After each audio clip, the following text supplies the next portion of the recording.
नमस्कार मित्रांनो, पुन्हा एकदा सगळ्यांना जय महाराष्ट्र, जय शिवराय। आज आपण चाललो आहोत कर्नाटक राज्यातील जागतिक वारसा स्थळ हंपी येथील भव्य आणि ऐतिहासिक विजय विठ्ठला मंदिराकडे। या मंदिराला युनेस्को वर्ल्ड हेरिटेज साइटचा दर्जा मिळाला आहे। त्यामुळे हे ठिकाण केवळ भारतातच नाही तर संपूर्ण जगभरात प्रसिद्ध झाले आहे। हा आहे विजयनगर साम्राज्याचा वैभवाचा जिवंत पुरावा। मंदिरात प्रवेश करण्यासाठी तिकीट घ्यावं लागतं। हे तिकीट तुम्ही ऑनलाईन वेबसाईटवरून किंवा ऑफलाईन काउंटरवरून घेऊ शकता।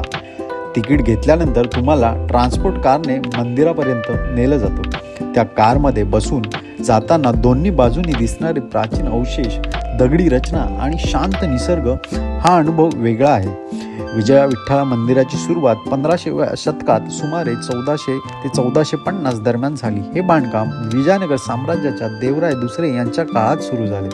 त्यानंतर 1509 ते 1529 दरम्यान राज्य करणारे महान सम्राट कृष्णदेवराय यांनी या मंदिराचा सुशोभीकरण केले।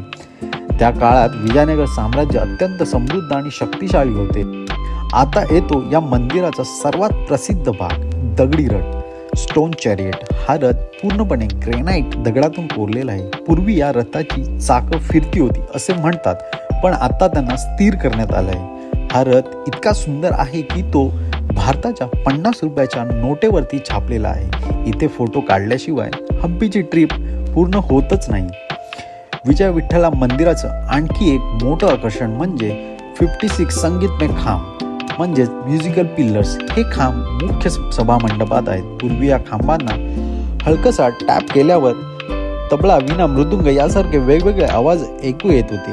इतक्या वर्षांपूर्वी अशी ध्वनी निर्मिती करणारी रचना कशी तयार केली असेल हे आपल्या पूर्वजांच्या इंजिनिअरिंग आणि शिल्पकलेच्या कौशल्याचं उत्कृष्ट असं उदाहरण आहे।